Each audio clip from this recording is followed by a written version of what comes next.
really enjoy being kind of the underdog, because with my voice, with this band, with the talents that we have, we shouldn't be able to do what we do.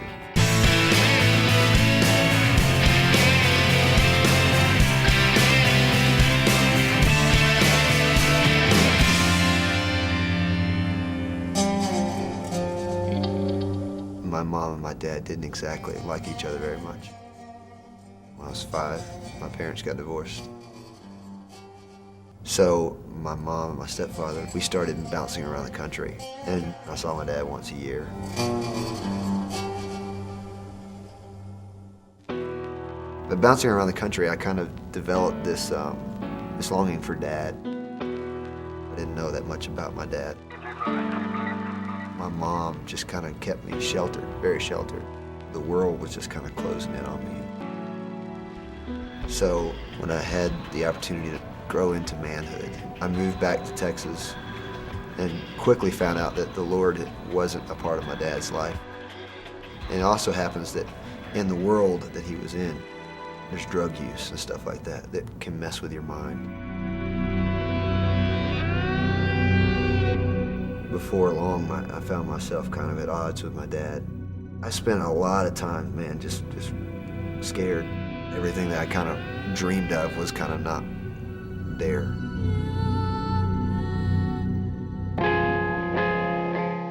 My mom called me up. She said, "Jason, if you'll come out here to North Carolina, we'll pay your way to NC State."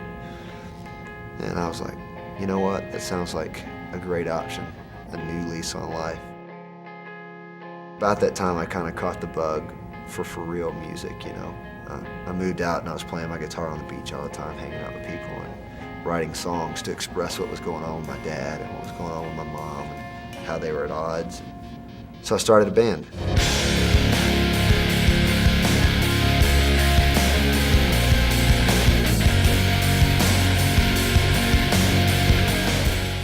It was my release. It was the one thing in my life that I decided on my own I was going to do, and there was a lot of resistance to it.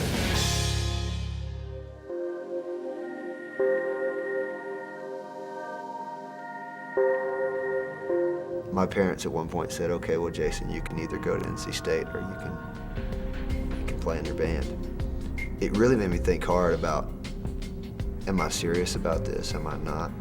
I also came to the conclusion that I was going to continue school and I was going to continue playing.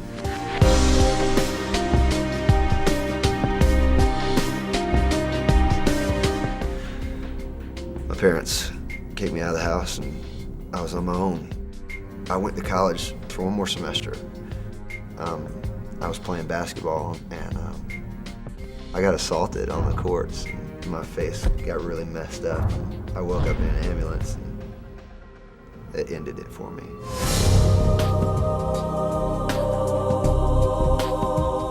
I walked away from it and I said, that's it. It's ministry, it's music, that's it. That's all I'm gonna do the rest of my life, because life is short. It goes away. I never saw anything coming. I woke up in an ambulance. I'm lucky to still be alive.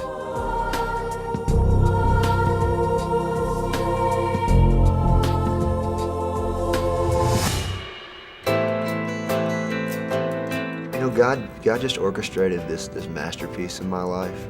And the whole time, I thought my life was just falling apart. You know, through my life and through seeing everything fall apart and watching God still move in amazing ways, I can walk on the stage and be confident. It didn't even matter if we became a signed band. What mattered was that we were changing lives. And in small quantities, yes, but to us, that was all that mattered.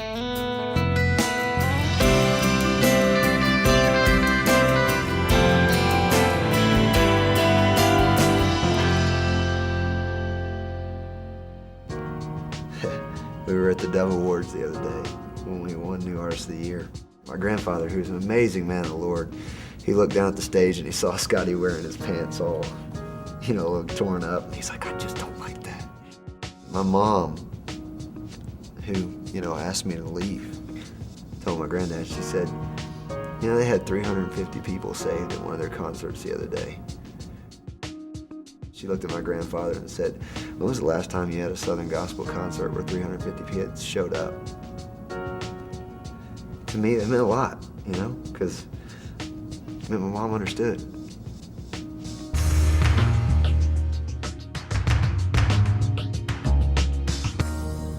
I've seen my music change my dad.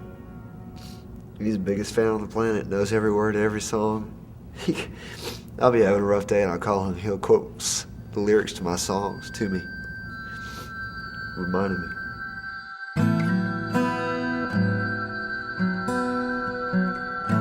My little boy is 2 years old, and he's starting to sing the words to the songs.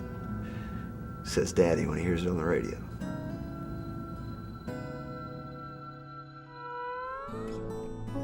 My son can't even hardly talk yet, but when he starts talking, he's going to be speaking lyrics and talking about the glory of God. How many other kids out there has that happened with? But more than that, it's happened with my son. I've got a lot to work on, but I'm not going to let him down. I refuse to. It's been a long road to get here, you know what I mean? So, I gotta go get ready.